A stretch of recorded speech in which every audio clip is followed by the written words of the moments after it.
You've been probably seeing this vehicle riding around campus a lot this week, and no, it's not a cop car, it's the Bummobile. Dylan Munson takes an inside look at the 105-year-old Hobo Day icon. In local news, a generous donation was made by an anonymous donor of around $4.1 million in order to help build the American Indian Student Center. The name has not been released, and we'll keep you up to date when we learn more. Welcome back. Hobo Day is all about tradition. China Stevens took a look at our football team and what Hobo Day traditions they participate in. All the departments suffered the whole 3% cut, but the university has not made public the specific details. We will continue to follow this story and update you and we learn more. Welcome back to Jack's Weekly News. Taking a quick look at national news, the Trump administration has withdrawn the federal guidelines created earlier in the Barack Obama presidency that allows public schools to have restrooms corresponding to their gender. SDSU's international student numbers have grown substantially over the last couple years. Jack's News, Dylan Munson reports on what the increase means to campus community. Looking for a new way to preach Jesus? SDSU has an organization for all Christian students called Crew. I attended one of their weekly gatherings to learn more. The University Program Council is putting on together the second annual Mr. and Mrs. Homecoming, which is also taking part in the PAC. SDSU's theater program premieres one of the most well-known musicals called Rent. South Dakota's #1 haunted attraction is here in Brookings, the Fear Asylum. They're looking to spook visitors this Halloween season. SDSU's Wellness Center is currently under construction. Also, some additional changes have been made as well. As I'm here with Editor-in-Chief Mackenzie Huber. Mackenzie, it's been a big week in news this last week. Once again, what can we expect in this week's Collegian? Yeah, so as the Jacks gear up to play NDSU this weekend at the Dana J. Dykhouse Stadium, we take a look at their season so far and the history behind the Dakota marker. Yeah, it should be a fun game. I'll actually be filming the game. It's supposed to be a cold one, but what else can we be expecting? Yeah, so now that Halloween has come and went, and with that came a former student, SDSU student, wearing blackface. So the photo of the student appeared in national media outlets focusing on how blackface is still used as a racist product. Students at SDSU, such as members of the Black Student Alliance, speak about what should be done at SDSU to make sure this doesn't happen again in an article we have. We also cover it in our editorial this week about what SDSU can do.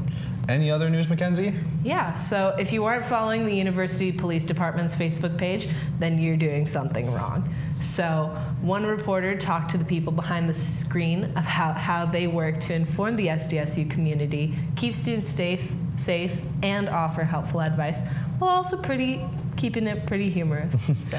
Where can people catch up on the Collegian? Yeah, so a full version of each of these stories and more can be found in this week's Collegian across campus and the Brookings community, or online at sdsucollegian.com. Be sure to follow us on Twitter, Facebook, Snapchat, and Instagram to stay up to date on all SDSU news. Mackenzie, it's always great having you here on Jack's News. Back to you guys. A local rock band's ready to release their second record. This band is known as Horseplay, which consists of 4 students that go to SDSU. And one of the band members couldn't be any more excited on how this album turned out. Probably the coolest thing I've ever been a part of. This is my first recording adventure, so I think it's really awesome. Jack is an amazing writer, and so it's cool to see how everything has progressed, and I'm really excited about it. After asking how the band got their name Horseplay, guitarist Jane Howie explains an experience that one of the band members had. So Jack, one of the other guys in the band, the lead singer and guitar player, his dad saw this story when he was out and about in like a newspaper, and it said horseplay on the kill floor, and that was the headline in the paper. And it was about this guy who was on like a butchering floor and was messing around and lost his arm, and that was the caption, was horseplay on the kill floor. And then eventually, I mean, we went with that for a little bit. We thought it sounded kind of hardcore for the kind of music we had. So then we just eventually cut it to Horseplay, which we like now. So. Horseplay is also having a concert at Skinner's Pub. Here's how you can attend this concert. SDSU's theater program premieres one of the most well-known musicals called Rent.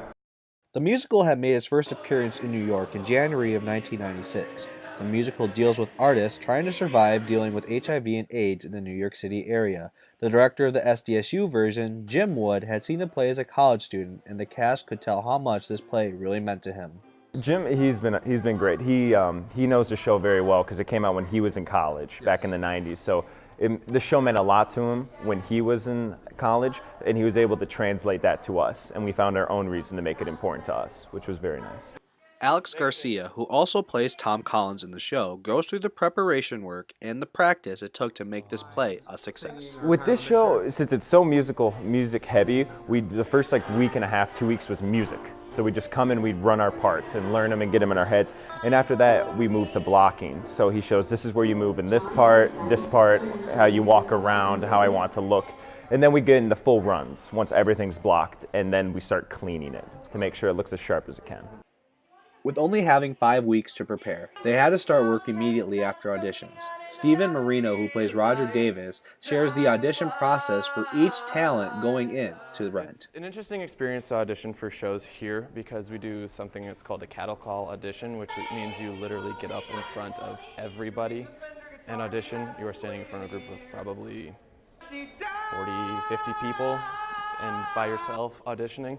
So it's a little scary, something to definitely get used to, but I always have a blast auditioning for shows. I think it's so much fun to see how much talent everyone else can bring to the table and see the end result. It's really cool. The news of the show made its way around campus. An attendee of Rent, Sheldon Tullio, knew one of the actors in Rent. Yeah, so I know people in the play. A good buddy of mine, Alex Garcia. I just really enjoy coming to plays, and I'm kind of a little bit involved in the theater department. I take classes, so they definitely promote it and whatnot. Rent will be showing until October 8th. If you're looking for any ticket information, you can visit sdstate.ticket.com or go to the Dorner Auditorium and buy your tickets. For Jax News, this is Andrew Poepping. Suicide is one of the toughest signals to recognize, but after talking to several counselors around the Midwest, many of them believe some of the biggest signs are mood changes, increase in drugs and alcohol, a loss of a loved one, and ending a relationship. If you know anyone dealing with these kind of situations and are contemplating suicide, don't be afraid to stand up. Back to you guys.